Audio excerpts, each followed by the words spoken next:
We're all part of something greater than ourselves. It's what makes this community so amazing, but especially right now. And though things are different for the moment, though we're apart, we're never divided.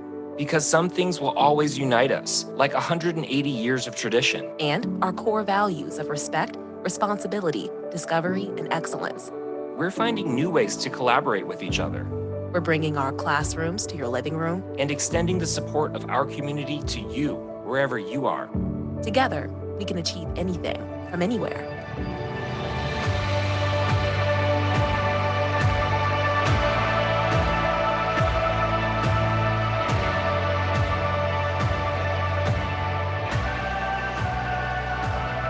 And in the weeks ahead, we'll continue to accomplish incredible things. Because wherever our people are, that's where Mizzou is. We're a family, and we are strong. We are united. We are the University of Missouri. M-I-Z.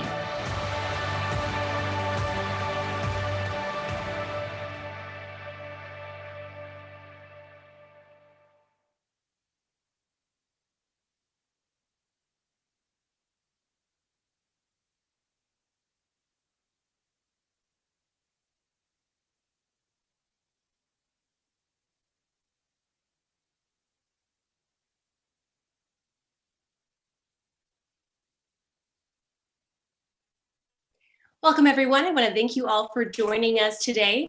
This is the third town hall in a series being held by university leaders to answer your questions during this unprecedented time. I'm Emily Spain, your moderator, and a very proud MU alum myself and an evening anchor for KOMU 8. So here's how the town hall will work this afternoon. We've had already 500 questions submitted across all of our town halls, and we will continue to take additional questions this afternoon. To submit those questions, head over to chancellor.missouri.edu. Again, that's chancellor.missouri.edu, and click on virtual town halls. And we have a team of folks who are collecting those questions there. And of course, I will read those questions and direct them to a specific panelists that will give you those answers. After the town halls, if you missed anything, we will provide additional information to any questions we didn't get to, as well as a recording of this town hall that you can access later online. Before we get started, we have a few words here now from President and Interim Chancellor Moon Choi. Emily, thank you. And many thanks to all of you for joining us today. And I hope that you're in good health. As you know, the last few weeks have been very challenging for many of us.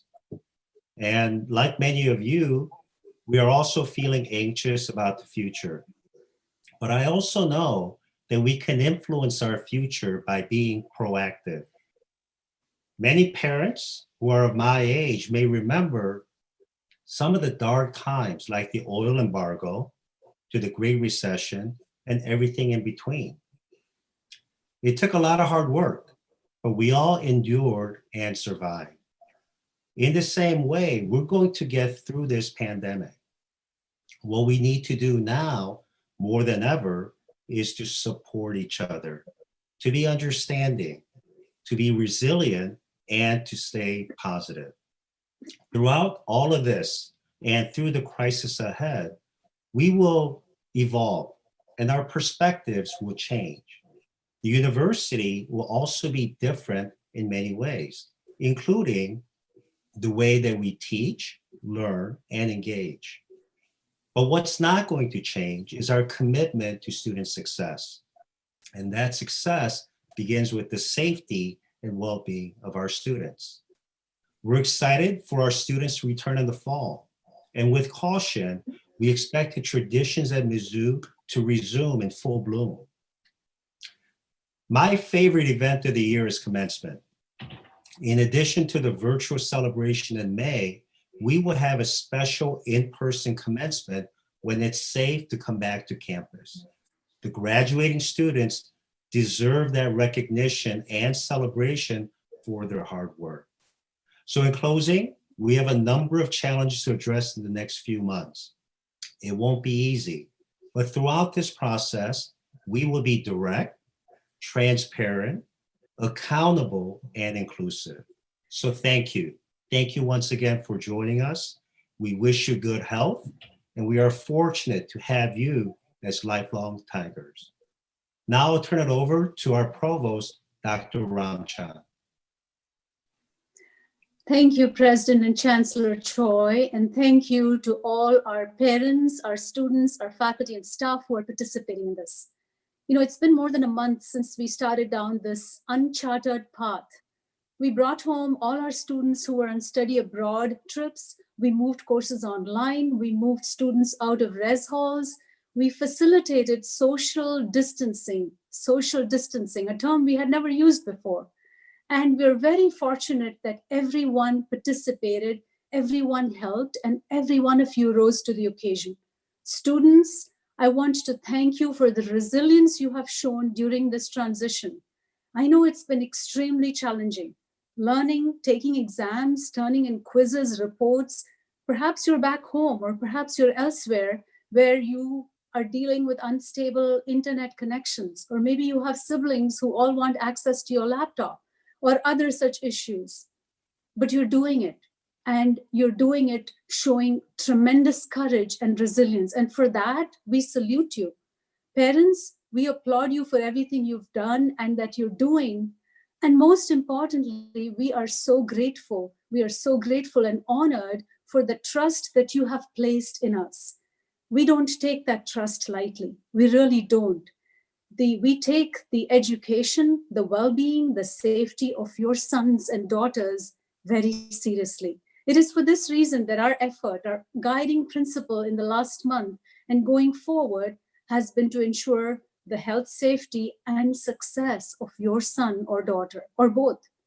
Thanks to a truly dedicated team of staff and faculty, we've made several changes to the way we do things around here. And the key words have been flexibility and understanding. Flexibility and understanding. Let's make sure we understand that students are dealing with a whole set of issues that they have never dealt with before. We are grading things differently, assessments, summer programming, commencement, all these things are changing and changing in rapid succession. And we're looking ahead to the fall. As the Chancellor mentioned, we are moving forward with plans to return to campus in the fall. We know you're eager to be back on campus, and we are too. The streets, the columns in front of Jesse Hall never looked more attractive. At the same time, we must be careful and we must prepare and plan. And that's what we're doing as we speak, whether it's classes, whether it's face-to-face, online, whether it's accommodations, the res halls, the dining areas, cleaning, scrubbing, deep cleaning. We're looking at every aspect of what we do to make sure that the campus is ready for your return.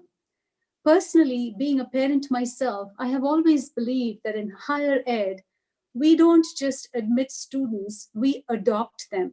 We really do. And this transition has shown us that we need to consider the holistic and complete learning experience of a student. And it is critical that we consider the well-being, the health, the safety, and success of every one of our students. And that's what we're doing. I want to thank you for all you're doing to support us, and I hope to see you soon. And with that, I'm going to turn it over to someone who deals with student affairs very closely, our Vice Provost for Student Affairs, Bill Stackman.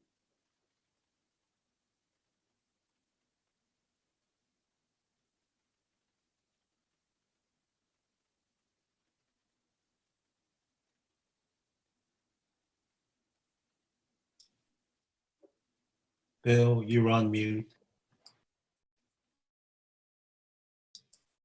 Thank you,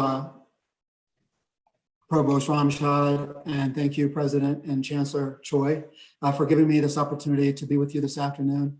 I also want to thank our student leaders who have joined us, Al, Kiara, and Jen.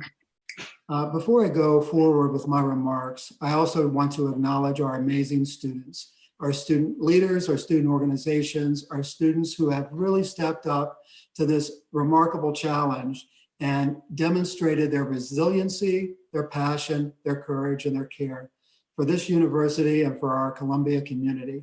So thank you so much. And while the list is long, I could go and be here for all afternoon to acknowledge the efforts that I have seen, but I just want to show a few to give you an example of what has happened over the past 4 and 5 weeks.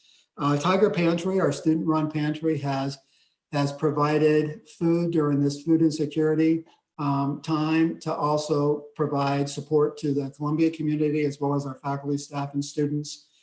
Our campus activity board has gone virtual and is providing opportunities for our students to engage and connect with each other. And our involvement ambassadors have also done the same thing. We know that students are feeling isolated, they feel lonely at times, and they are finding ways to make a connection, a meaningful connection with this community.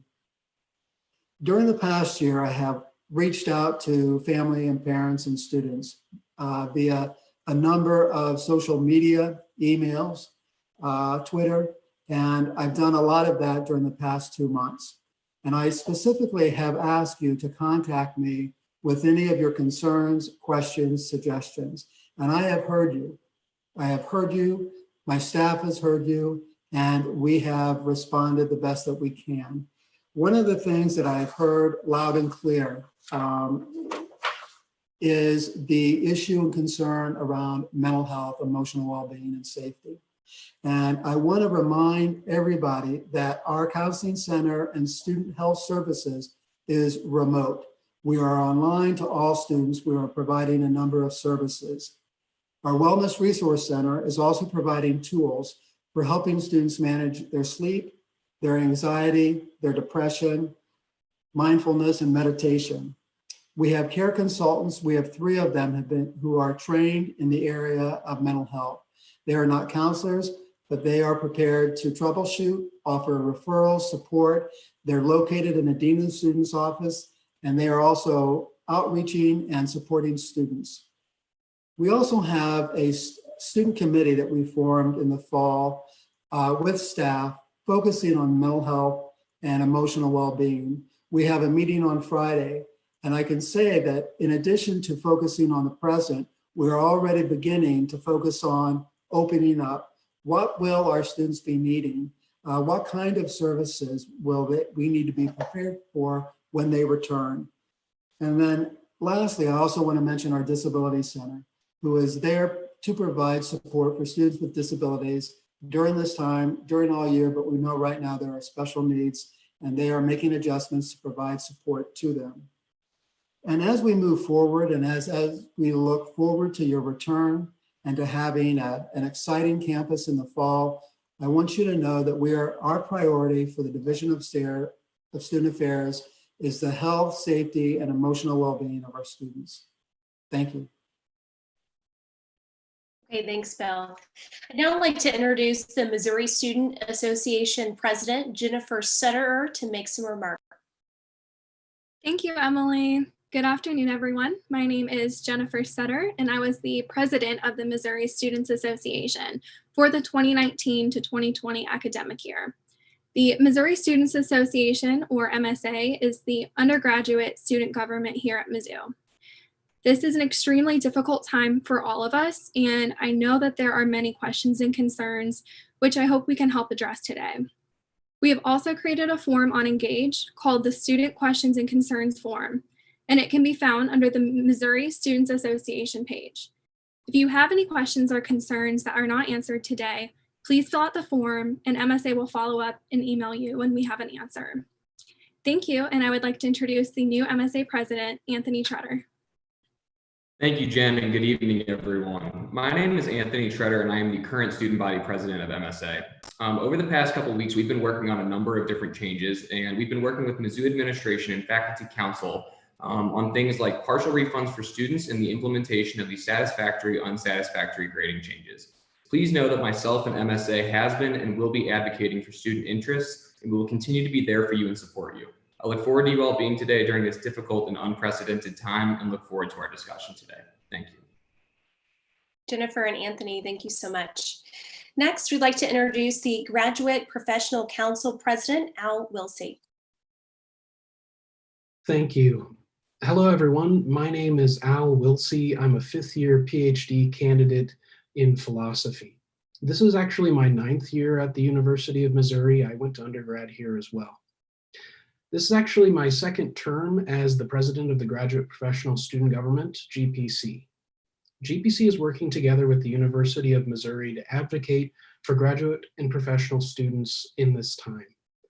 Graduate and professional students are being hit both by student concerns and the concerns that some faculty and staff might be feeling. Here's some examples. Teaching assistants who do their own research and/or have classes face the difficulty of moving to online education from both the student point of view and the instructor point of view.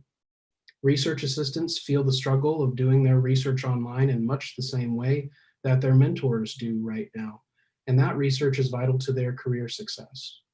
Students employed in the university feel the demands of their staff roles as well as their student role. I can't imagine what graduating doctoral and master students are feeling right now in this job market. Know that GPC is doing all that we can to keep advocating for and supporting our graduate and professional students in this trying time. And I want to thank all of you for your continued commitment to Mizzou and our undergraduates. Okay, thanks, Al. Finally, we have speaking now the Legion of Black Collegians President, Kiera Jones. Hi, thank you so much. Again, my name is Kiera Jones, and I serve as the president of Legion Black Collegians. I am also a graduating senior. Within this past month, our nation has suffered tragic loss. We, the Legion of Black Collegians, extend our hearts out and thoughts to the families and victims of all the survivors of each of the COVID-19 case, as well as our constituents, administrators, faculty, staff, and community members. We also recognize that given the constant evolution of the COVID-19 situation, this is an unprecedented time, a time for many that are filled with uncertainty. We hope that everyone is taking the necessary steps to protect yourselves and your families in this crisis. The Legion has always been steadfast in our dedication to support and uplift the lives and experience of our Black and marginalized students at Mizzou. This year, we have worked diligently on multiple platforms, such as addressing food insecurity, increasing mental and emotional well-being resources, developing more campus-wide cultural competency initiatives, and the hiring and retention of underrepresented faculty and staff, and fostering a more inclusive and positive environment for all students at Mizzou. These were areas that were in our focus as we work to support and serve our needs of our constituents. As a Legion, we hold events, Senate meetings to inform our students on social and political issues within the Mizzou, local, and national communities. These also allow our students an opportunity to voice any concerns, so there is a collective plan to promote positive change across campus. During these times, we understand that Black and Brown communities have been largely impacted by COVID-19. Because of this, our goals have never been more prominent in continuing to support and advance these communities. We are committed to staying connected to each other and prioritizing our voices and stories. Legion's executive cabinet and advisors, Gaines Odom Black Culture Center staff, and all of our constituents have been a great source of resilience and hope from which we will continue to pull strength from. It is the Legion's desire to share our students' stories, experiences, and concerns so that we may communicate with administration. This information will be taken into consideration for more informed decisions to be made on behalf of the Mizzou community. Finally, to all of our constituents we serve at the University of Missouri-Columbia, please stay focused, flexible, and hopeful.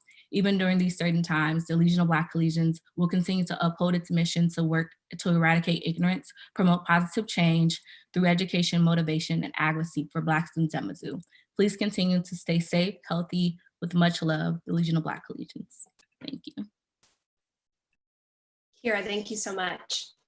I'd now like to introduce our panelists for this town hall. We have Beth Chancellor, the Interim MU Chief Information Officer and Interim UM Vice President of Information and Technology. Natasha Davis, the Interim Vice Chancellor for Inclusion, Diversity, and Equity. Matthew Gunkel, the UM System Chief E-Learning Officer. Jenny Hart, the Graduate School Dean and Vice Provost for Graduate Studies. Kim Humphrey, Vice Provost for Enrollment Management. Jim Spain, Vice Provost for Undergraduate Studies, and also, yes, he is related to me and he is my dad. Hi, Dad. Bill Stackman, Vice Provost for Student Affairs, and Christian Basie, Director of Media Relations. I want to quickly remind you that if you do have questions, be sure to go to chancellor.missouri.edu and click on the virtual town hall where you can submit those, and we have a group of folks keeping an eye on those live during this town hall. Let's dive in with our first question. This is actually something we've been getting a lot of questions about and we've addressed in previous town halls that you can also view at that website I just read off to you. But these are questions about residency. So we're going to direct this first question now to Kim Humphrey about giving us more information about how Mizzou is handling residency right now. And can you give us details on what students and families should be doing right now to establish residency during all of this? Thanks, Emily.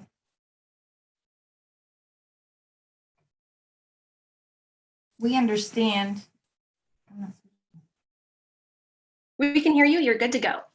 Okay. We understand that this is a big concern for students from out of state who are planning to become Missouri residents this fall. The safety of our students is of the utmost importance. We don't want anyone to move back to Columbia solely for the sake of meeting residency requirements. So this year, we will be awarding provisional residency for students who are not able to meet the full requirements due to the COVID-19 outbreak. Provisional residency will be granted to students who are not claimed as dependents on their parents' or guardians' 2019 income taxes and fulfill at least one other residency requirement. They are not expected to earn $2,000 in income or live in Missouri this summer. They will pay in-state fees for the 2021 academic year and can apply again next year to gain full residency. Go to registrar.missouri.edu/residency to find Monday's video and to get more details. Okay, thanks, Kim. And you kind of broke up there at the end, so I'm going to reread that address that she just gave out. It's register.missouri.edu/residency, and that has more information for you. Now for our second question, this is for Jim from a staff member. What is Mizzou doing to support graduating seniors in this bleak job market outlook? Thanks, Emily. So as President Choi mentioned as we started this afternoon, student success is at the core of what we do each and every day at MU. And part of that success is earning a world-class degree, gaining experience that add value to that, have a safe experience, and get secure after graduation, a meaningful start to your career. For the last 3 years, we've had over 90% successful career outcomes. And as Provost Ramshan said, that's our effort to really honor the trust that families have placed in us as an institution. So this is what we're currently doing. First, our career centers are actively involved in continuing to support students who are searching for that career opportunity once they graduate. We have the MU Career Center, which has pivoted and now provides all of the materials that students need in an online format, and they continue to be available through virtual and online sessions to meet with individual students and support our students as they search. Our career centers continue to work with companies and establish virtual career fairs, virtual career interviews for students and the companies who are here recruiting. We still have strong interest among companies across the country who want to hire MU grads. The Mizzou Made brand is still meaningful even in a very difficult job scenario or atmosphere. I also want to point out that hiremizzoutigers.com is our online career portal that's available to our students now, that will be available to our students once they graduate, and will be available to our students as alums. And I'll also highly encourage any parents who are out that are looking for some great talent from the graduating class of 2020, that you can also post career opportunities to hire Mizzou Tiger and have a Mizzou Tiger join your team at your company and your firm. And we'll continue to do everything we can to support our students as they search for that great opportunity to start life after Mizzou. Okay, thank you so much. This next question, it comes from a parent, and this one is for Bill. Bill, if my child has a job with MU but is unable to work right now due to reduced operations, is she eligible to apply for unemployment, and how can she get the employment numbers that she needs to list on her form?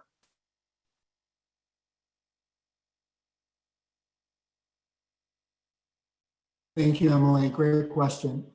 So unemployment is a state program. It is not coordinated by the university. I would suggest that students contact their state unemployment office in their local community. And if you live in Missouri, there is a good resource, and you can contact it at labor.mo.gov. Again, labor.mo.gov. We are working with supervisors to provide telework. So if somebody is home, we're seeing if they can provide work remotely. We're also seeing if students can move from one office to another remotely. So if they were in one department and there's not work to be done, we are working with students and supervisors to see if they can find work elsewhere. If the student is unable to work for a number of reasons, because there's no more work and they're not here, they are eligible and have been receiving administratively at normal pay rate. And this has been happening since March 23rd through April 12th. And then we were able to receive federal funds through the Families First Coronavirus Response Act for 2 additional weeks. And at this point, if they are in anticipation of the loss of benefits, again, I would have the students contact their unemployment office in their local community. Okay, thanks, Bill. And a quick follow-up question for you on this topic, again from a parent. Will student staff jobs be cut? Again, thank you, Emily. Great question. It's probably too early to tell. We are just, in fact, I met with my staff today to get initial thoughts about where those cuts might be. And what I want to share is that student employment is a valued experience for just not the Division of Student Affairs, but also the university. We understand what students are gaining through working on campus. So we want to protect that as much as possible. But again, it's too early.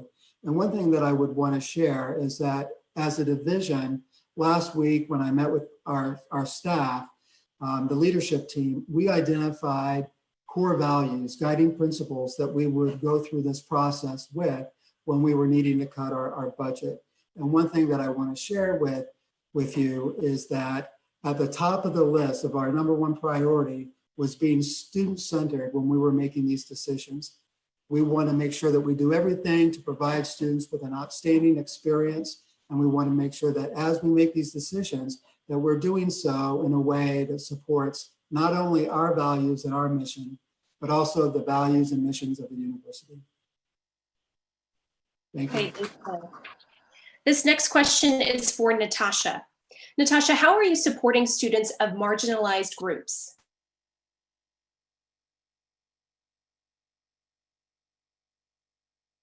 Thank you, Emily, for the question. Before I answer that, though, I would like to take a moment to recognize the student leaders for serving as both a voice for and support to their constituents. We look forward to continuing to engage your organizations in thoughtful dialogue and look forward to actionable items that we continue to utilize to move our campus community forward. So thank you all so much for being here and sharing your thoughts today. In regards to your question, as Mizzou is committed to building and sustaining a diverse and inclusive environment, the Division of Inclusion, Diversity, and Equity works to embody this commitment, and we absolutely do this in regards to our student supports. So right now, our focus is really on outreach and engagement. And this is in two of our particular units that we have, our social justice centers, as well as our access and leadership development units. And both of these units, I think, have been so creative in their abilities to not just translate their high impact programming to an online platform, but to also to be really able to create this very wonderful virtual space for students to stay connected to one another and also stay connected to the programs that they're a part of, but more importantly, to stay connected to the campus community and to be drawn into the campus and to stay engaged. And that's really, really important that we're seeing right now for our students.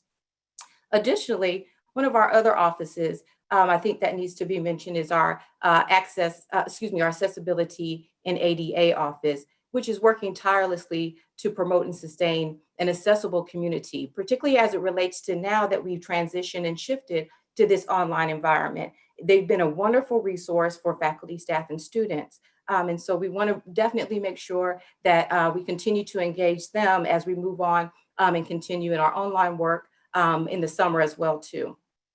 I also want to mention our Office of Civil Rights and Title IX is still open and available for students and serving as a wonderful resource for students as well in terms of reporting. As far as student supports, we have just such wonderful partners that we work with across campus. The work that we do is not done in a vacuum or in a bubble. We have so many that are engaged in the work in supporting our students. And so I want to mention that the CASE program, as well as the TRIO SSS program, the International Center, the Bridge, they're all working to remain supportive and advocates for our students and caring for their needs as well too. And so we want to make sure that these longstanding entities that we have on campus are continuing to make sure that they're building layers of support for our students to stay engaged and making sure that their academic as well as personal and professional supports are being met as well too, and their needs. And so with that, I think that our commitment is, unwavering for our students, and our supports are just absolute and have been heightened actually within this environment that we're in so far. Okay, thank you, Natasha. And we just got a question in from our questions that we're receiving live. This one is for Provost Ramchand. This comes from a parent. It says, we've noticed some inconsistencies in the level of online instruction. Some instructors are no longer providing any direct access for Q&A and are instead using pre-recorded content or just posting slides. Why aren't all instructors available for live video discussion? And why not during the regular class meeting time? Provost? Thank you, Emily, and thanks for that question. It's a good question, and this is what has been happening. So when we started on this journey, the initial response was to try to make it as synchronous as possible, to try to keep to the meeting times we had. But in doing that, we realized that we had students returning home to all different time zones. So you could have a student in New York and you would have a student on the West Coast, and meeting at one time and doing it for all students was a challenge. So in the interest of being understanding of student needs, we decided that holding this as on a synchronous basis would perhaps not work well for all students. So that was the reason to change to this asynchronous modality where the lectures are pre-recorded. Having said that, I would encourage the student to reach out to the faculty members to have their specific questions and concerns addressed, because our faculty have been instructed and they are stepping up to play their role in making sure that every student is treated on a case-by-case basis. Again, if you have any concerns, issues, you're always welcome to email us, email any one of us, and we'll be more than happy to assist. Provost Ramchan, thank you so much. Our next question is for Kim Humphrey. Kim, with the switch to a virtual summer welcome, how can we obtain a refund of the amount we paid for summer welcome? Thanks, Emily. Refunds are being processed for those who paid for guest housing and meals for summer welcome when it was being planned as an in-person event. The $300 enrollment fee is not a payment for orientation. There is no specific orientation fee. It is the enrollment fee is required for all new students. If a student decides not to attend Mizzou this fall, that fee can be refunded until June 1 by declining their admission. And a follow-up to that question, Kim, how can individual academic units successfully provide orientation to new students and their families? New student programs and staff across campus are working really hard to ensure that new students will have access to all the information normally provided during summer welcome. We are providing virtual online sessions, on-demand video throughout the summer, and live Q&A chats. Information will be disseminated during Welcome Week 2. Academic units will be able to showcase their majors of interest, share tips for academic success, give new students and their families the opportunity to ask questions, and interact with other incoming students. Deans and other divisional leaders can provide a warm welcome via video, and faculty members can share their perspectives too. We want all new students and their families to feel welcome and excited about becoming a part of the Tiger family. Okay, thanks, Kim. Next question, this comes from members in our community, and it's for Matt Gunkel with eLearning. Matt, how has MU helped its students transition to remote learning? Yeah, thank you for the question, Emily. So one of the things that we've done that we were working on actually just a couple of weeks before we transitioned remotely was to purchase and acquire a university-wide license for Zoom. So following up just a little bit on the e-learning response from Lata, it was really to help assist us in being able to deliver synchronous. We've also, though, been working heavily to provide additional support and availability, not only for our students through our Keep Learning website, but also for our faculty. So in helping to assist and work with them directly in transitioning that material and content as we need to pivot around the different modalities in order to provide the broad support for our students and our family and faculty as they've had to transition in this hard time. Okay, thanks, Matt. This next question, keeping on the topic of remote learning, this goes for Beth. Beth, what remote learning tools is the university providing to ensure students maintain their quality of education, particularly when it comes to technology such as internet access? Thank you, Emily. Yeah, as Matt just mentioned, some of the tools and some of the support that's provided for online learning and teaching. We have, our IT division has taken a number of steps to make sure that our systems are up and running and that students have access to the resources they need and the software they need to continue to learn and take classes. But speaking specifically to the internet access issue, on March 20th, an email went out to all students letting them know about the internet resources that internet providers were making available to students. That included things like waiving late fees, discounts of services, letting students use their mobile phones as hotspots without extra charges. So a number of the internet service providers stepped up and provided discounts and free services. That same email included information to students about access to Wi-Fi resources at our extension offices that are available in every county in Missouri. We have, for about a month now, we've been distributing hotspots to students, predominantly rural students, trying to get hotspots in the hands of those students who have no internet options at all where they're living. So that's been our focus, is to make sure that we get hotspots in the hands of the students who need them, who don't have options at all. And as we supply and demand of hotspots is an issue, but as we continue to get more hotspots in, we continue to mail them out even through this week. Okay, Beth, thank you. We have another question that just came in. This one's from a parent, and it goes to President Choi. The parent writes, as I listened to the president and others outline plans to open Mizzou, I did not hear how they plan to do so, given that COVID would still exist in the country, that students would be traveling from countries and states which potentially may have high rates of exposure and may still be closed. How do you plan to mitigate risk to the students to manage the risk? Thank you for that question. Excellent question. And those are the topics that we are discussing on a daily basis with our senior leaders. And our decision to open for the fall camp for the fall term will be determined with the best interest of the student well-being in mind. So we're going to work very closely with officials from the health departments and to use science to be able to come up with plans. Currently, obviously, the most important thing is to ensure that our campus is disinfected. But beyond that, how do we have the proper social distancing if that is required by the time the fall term is open? There are also plans to explore testing of our students and our staff members. But in making the final decision, we are going to really carefully determine the path forward by listening to the health directors, especially from the region and the state, but as well as the science that they provide. President Choi, thank you so much. Our next question is from a graduate student, and this is for Jenny. Jenny, will grad students be able to return to their graduate assistantships this coming fall? And do you anticipate lifting the hiring freeze for graduate assistantships? Thank you, Emily, and thanks to the student who asked this question. It's a really important question for us to consider.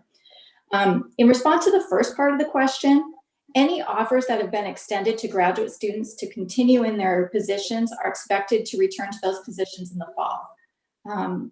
With regard to the second part of the question, there is not an across-the-board hiring freeze for graduate assistantships. These positions, unlike some other positions on campus, are directly connected to the educational training for the students who hold them. However, the budget constraints we face will change the way new offers are approved. So any new assistantship offers that have yet to be made must be approved by the dean's office or the head of the non-academic unit prior to extending that offer. And I do need to note that it's both possible and understandable that some new offers will not be approved in light of the difficult decisions that schools, colleges, and other units must make in order to meet the immediate and future budget shortfalls. And Jenny, a follow-up to that, this time from a faculty member, would there be any support to keep graduate assistants paid if faculty members have difficulty securing outside funding due to changes in proposal calls? Another great question.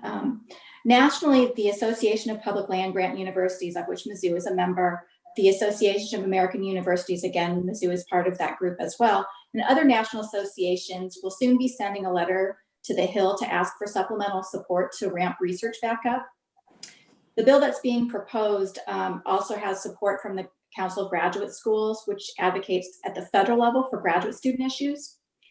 The proposed request is a multi-billion-dollar request. And based on the knowledge that we currently have, they anticipate that this will be passed and will provide resources that would include cost extensions on grants, which would include resources to fund graduate assistants, staff, postdocs, and other personnel. We hope that this will provide some relief to our graduate student population. The funds are expected to be distributed proportionally to the funding agencies based on their research funding priorities. So for example, the percentage that NIH receives in terms of research funding will be appropriately designated according to the money that will be secured by the federal government. Likewise for NSF, the National Science Foundation, the Department of Education, the U.S. Department of Agriculture, and other federal funding agencies. At the university level, I also want to reaffirm that graduate students are critical to our research mission, and our research enterprise remains a priority area. One way we will assist is through having a pool of resources, and these resources will be managed through the graduate school to assist those units that have made commitments to continuing students with assistantships and may need some additional support to be able to meet our obligations to students and, most importantly, to our research and teaching missions. Okay, Jenny, thank you. Our next question is for Kim, and Kim, this one comes from a student. Why are some students being charged back the cost of a scholarship we accepted once we have moved out of the dorms and received the discount? Thanks, Emily. Some students receive institutional grants or scholarships that pay the on-campus housing portion of their bill. So for those students, any housing refunds would have resulted in an adjustment to his or her scholarship. So the student wouldn't have received a scholarship because they didn't pay for housing. Okay, Kim, thank you. This next question goes to Jim. And this one comes from both a faculty member and a staff member. Why are we not backing a universal pass policy for all students? Thank you, Emily. This was an important issue for our campus.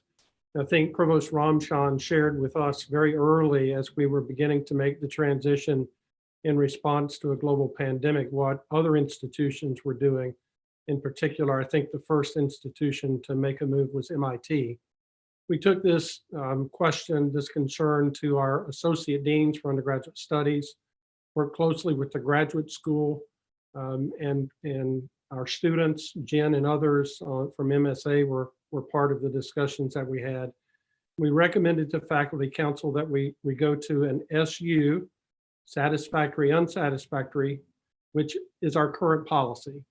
The change was to provide our students with the option of changing their grading option after the final grade has been posted for the semester.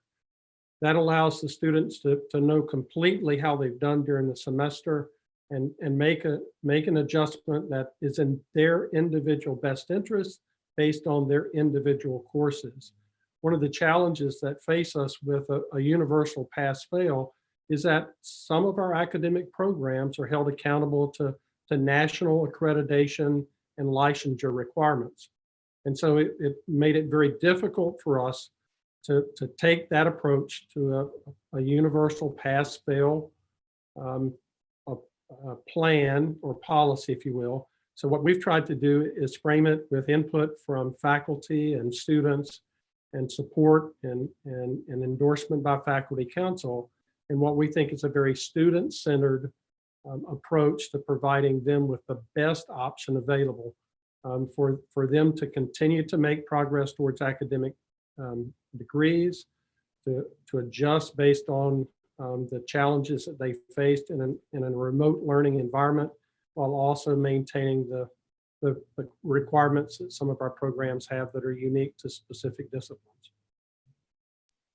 Okay, thank you. The next question is for Provost Ramchan. Provost, this one comes from a student. How will finals week work? And is the university doing a school-wide thing, or is it up to each professor how it should be taken and what program to use? Great question again. Thanks to the student for asking that. I just go back to what I said earlier, and I think that theme has resonated with some of the other responses, which is to be flexible and understanding rather than have an across the board change in any of these policies, whether it's grading, whether it's finals week. What we are encouraging instructors to do is to be understanding that students' needs during this crisis could be varied. And so it's really going to be up to the instructor for the most part to sort of determine what that is going to be. Okay, Provost, thank you so much. This next question comes from a parent and is for President Choi. Will there be partial refunds for students who paid for in-person classes now that they have moved online? Thank you for that question. As many of the students and parents know, we did make refunds for dining and housing, and I believe we returned 45% of those fees back to the students.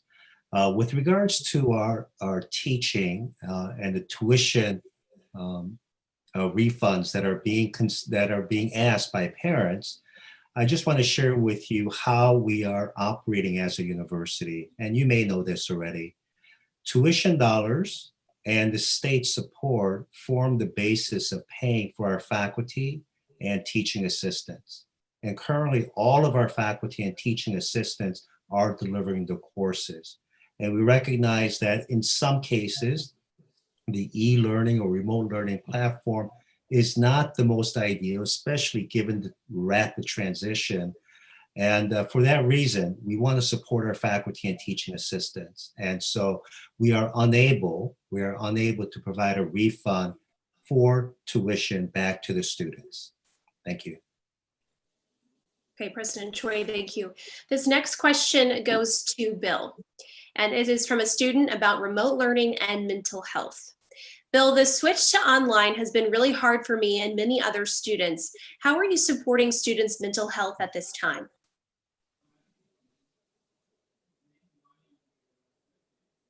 And Bill, you are muted still.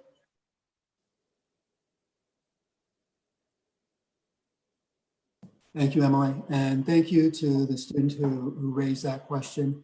And thank you to the many students who have voiced that concern since this began. And what I would say, one, first of all, I'm sorry that this is happening and I'm sorry that you're struggling. We have heard that many times from our students that they are dealing with a range of issues, whether it be anxiety, depression, isolation. And also what I've learned is that not one situation is the same. There are so many variables in this situation, but I would remind students of what I said in my opening statement is that we have a number of resources available. And again, the counseling center, the health center is online. It's virtual to all students with a number of resources. And I don't know if all students know this, but we have a 24/7 operation in counseling center. So if somebody on the weekend or evening is really needing to talk to somebody, call that number. And that number is the same number for the counseling center, and it's 573-882-6601.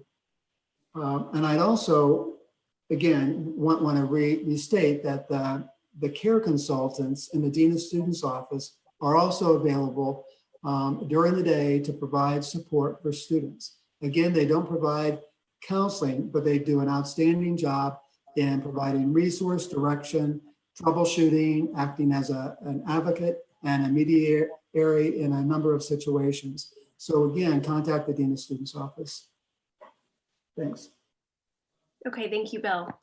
And sticking with this topic, we have a question now for Provost Ramchan. This question is also from a student. It says, is there anything the university can do to ensure that professors will give more weight to student performance prior to the crisis? Grading students under the original criteria set at the beginning of the semester will likely result in evaluating students based on who was better able to handle the crisis or who had more resources. Again, excellent question. And again, thanks to the student. A couple of things. This goes back to my earlier comment.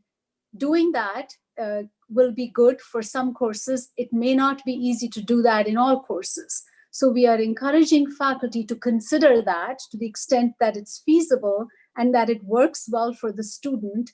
and then use that on a, based on the actual case, based on the actual course. So the answer to the question is yes, it can be done, but rather than doing it as an across the board policy, we are encouraging instructors to consider different markers for assessment in this modality compared to what our regular semester would have been. So syllabus changes regarding expectations of what you expect students to accomplish during the course. All these have been, we have shared guidance on this with the instructors. We have also made available several online tools that can help instructors adopt more flexible grading policies. And in addition to that, to just sort of add to what Bill just mentioned, the student's concern and the comment is really a good one. So I really appreciate that. We want to make sure that everyone's treated fairly and that you're not unfairly disadvantaged because of the crisis. So if you feel like you are in that situation, you need more help, whether it's the counseling center or perhaps it's the MU Disability Center, we want you to know that all these resources are available on campus to assist you, and I encourage you to avail of those resources if you so need. Okay, Provost, thank you so much. This next question comes from a parent and it goes to Bill. Bill, my student's belongings are still in the dorms. Because of health reasons, we couldn't retrieve her things by the housing refund deadline. Is there any risk of her belongings being disposed of by the university? And when is the latest date we can retrieve her belongings? Thank you, Emily, and thank you to the parent who asked this question. And so the answer is no. The belongings are not at risk for being left or not returned. And we're doing everything that we can. We have from the very beginning. And as we were trying to empty our halls so we could get them safe and clean, we also were working with individual families to be flexible to get them back here to get the belongings out. The deadline that we have set is May 31st. So we are being extremely flexible and will continue to be. If you are running into a challenge because of state laws or local laws or other circumstances in your family getting back here, let us know because we will do everything that we can to be accommodating and flexible. The number for you to call is 573-882-7275. That's the housing number. Again, it's 573-882-7275. And you can also email them at housing@missouri.com. And again, I should have said this earlier that I have appreciated students reaching out and parents and families with concerns and questions. Please continue to do so. You've got my information, my contact number for the Division of Student Affairs. So continue to let us know what's going on and how we can help. Okay, thanks, Bill. This next question is for Jim, and it comes from a parent. My daughter will be a senior in the fall, and graduation requirement is an internship. Given the current situation, are there opportunities to help undergrads find internships that still are available? Or is there any way to waive this requirement so that my daughter still graduates on time? Thank you, Emily, and great question. Appreciate the question. Internships are recognized as a very important and high impact educational practice. In some cases, internships are actually required for licensure. In many of our programs, as the parent indicates, a graduation requirement it includes an internship. What we've encouraged are internships that can be remotely completed as a first step. Second, we're trying to encourage our academic programs where possible and appropriate to consider alternative internship experiences if an internship via remote involvement and employment is not available. And if an in-person internship is indeed approved, it needs to one, be in spaces and places where there's not a stay-at-home or shelter-in-place directive for the local community, and two, that the host organization, company, agency has to be able to assure to us that they're able to enact and uphold the public health standards that provide a safe work environment for our students. So we're working with students every day. They can contact their associate deans. They can contact the NMU Career Center. HireMizzouTigers.com, again, is a great place to access that information. And we're hopeful that our students will, if they're not able to do the in-person internship, are able to have a meaningful alternative experience, either remotely or substitute experience that they've worked with faculty to develop. Thank you. And another question on hands-on learning, and this one's for Provost Ramchan. This is also from a parent. Provost, how are you handling classes that required hands-on learning like nursing and education, as well as lab classes in engineering in which the labs were canceled? Again, great question. Some of the lab classes, as we're finding out, can actually be offered online. Our physics department, for instance, has created some amazing resources where they have made a lab experience possible online. Now, it's easier to do that in some cases and not so in other cases.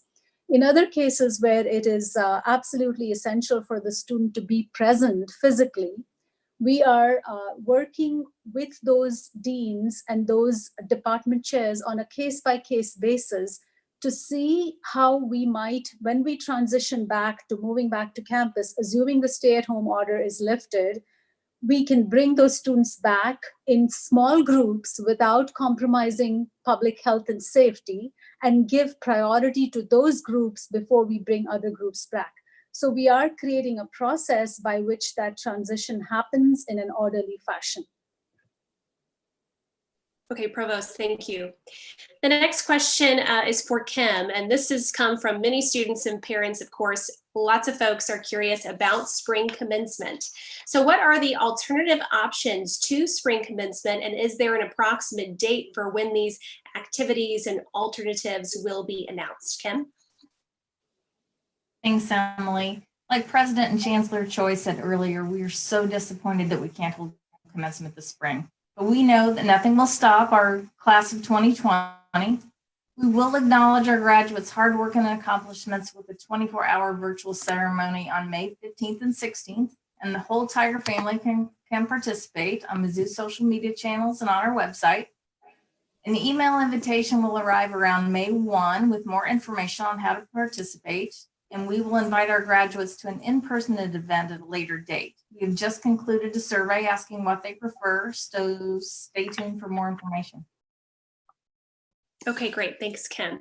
The next question comes from a parent, and this one is for Bill.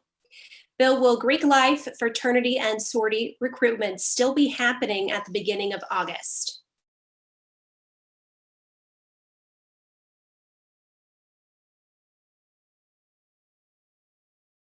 Emily, I didn't hear the rest of the last of your question. Sure, I'll repeat that for you. And I think we lost your video too, if you get a second to turn that back on for us. The question was about Greek life and if recruitment for fraternities and sororities will still happen at the beginning of August. We hope so. So we are in conversation right now with all of our sororities and fraternities to see how we can make that not only happening in the fall, but it can be strong and robust. And so there is a meeting tomorrow that has been scheduled to plan accordingly. Okay, Bill, thank you. This next question, and this is a two-part question from a parent. It goes to President Choi.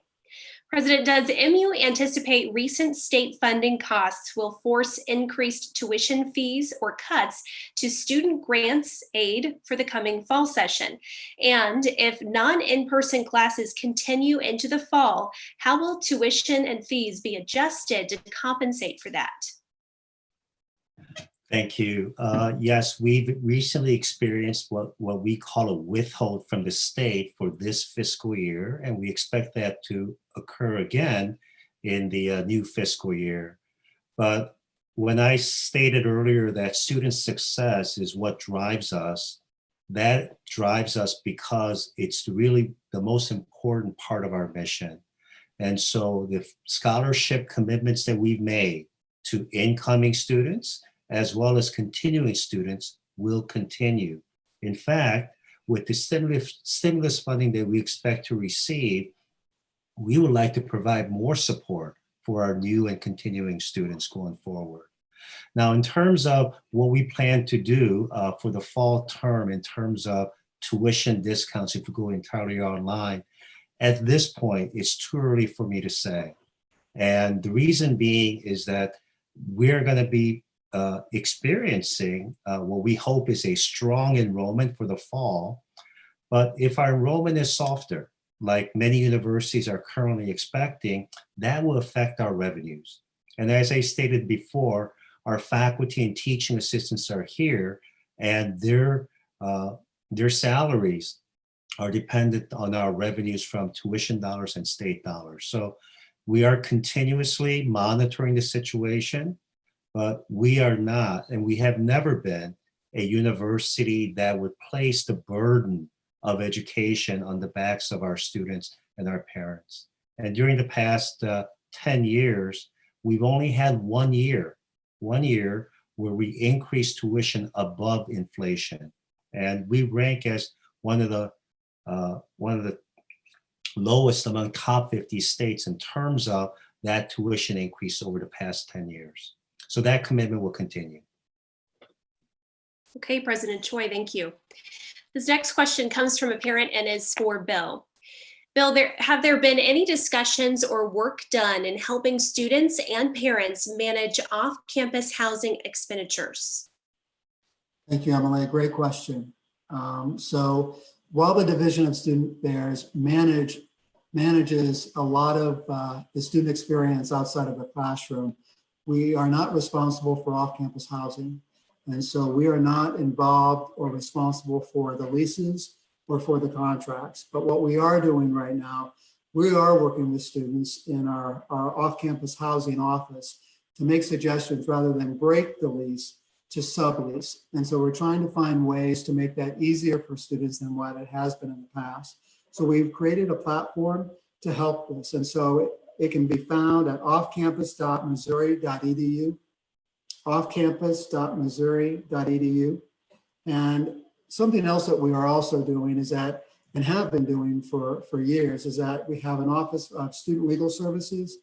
And we're suggesting for students who feel like their basic tenant rights are being violated for different reasons to contact that office. And that would be, you can look at it, you can find it on the Dean of Students website, but it's the Student Legal Services that's available for all students, undergraduate, graduate, and professional. Okay, Bill, thank you so much. All right, we are heading into our last question here, and this one is for Kim. It's also from a parent and also about fall 2020. How will automatic scholarships or any scholarship be affected if a student decides not to return to Mizzou in the fall? Can the scholarship be deferred? Great question. Thanks, Emily. We understand how unusual this spring has been, and we understand that scholarships are so important to our students. We are going to be lenient on renewals this year. And as long as the student stays enrolled at Mizzou and meets the renewal criteria, they're going to continue to get their scholarship. This includes remaining enrolled in online coursework if that's their best option. Skipping a semester requires a deferral, and that's by special request. The student's overall financial aid award can be adjusted too if special circumstances apply, such as job loss or significant change in income. The Student Financial Aid Office can help, so please reach out to them. Okay, thanks, Kim. That wraps up our time today for the third town hall. Again, you can find this full recording later at chancellor.missouri.edu under the virtual town halls. There are 3 of them. They address a lot of different topics and questions, so be sure to check those out if you have any additional questions. Thank you so much for asking me to be the moderator today. It was great to see you all. Nice to see you, Dad. I'm going to send it over now to President Choi to close us off. President. Thank you, Emily.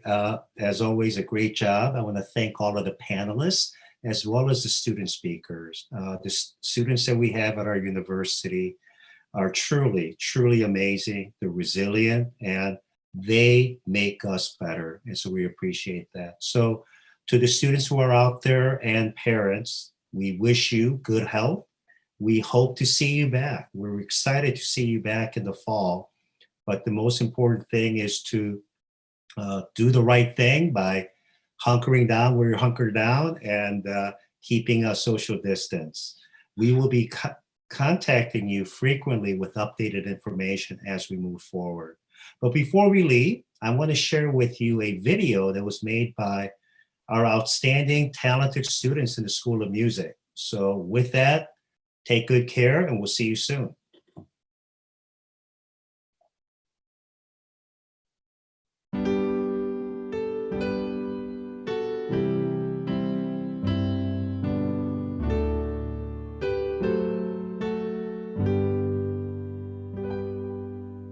Old Missouri, fair Missouri, dear old varsity. Ours are hearts that fondly love thee. Here's a health to thee. Proud art thou in classic beauty of thy noble past, with thy watchwords honor, duty, thy high fame shall last.